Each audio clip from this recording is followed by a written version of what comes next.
Huge crowds have gathered in France in recent weeks to protest a controversial rise in the country's pension age by 2 years to 64. Some of the marches have turned violent.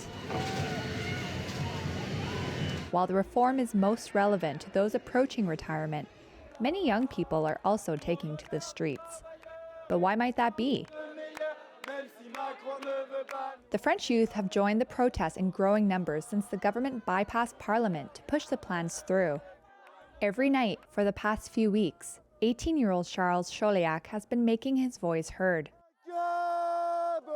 Not just for his parents, but for himself.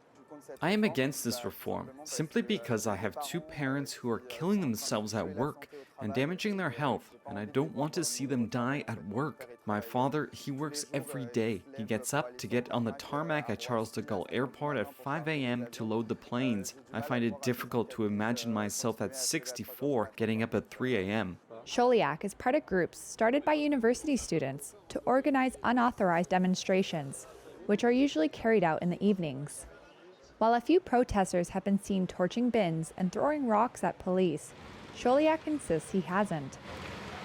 Opinion polls show a wide majority of voters are opposed to the pension bill. They are further angered by Macron's leadership style and the government's decision to skip the parliamentary vote. For young people like me, we grew up with the hope of being able to influence our society. And when we see that decisions are made without consulting the people who make up this society, that takes away the possibility of being able to change things. Many students like Choliac have been joining private groups on social media, which helps students mobilize for spontaneous protests. He says they help prevent the groups being noticed by police. But does Choliac worry about the repercussions should the demonstrations get out of hand?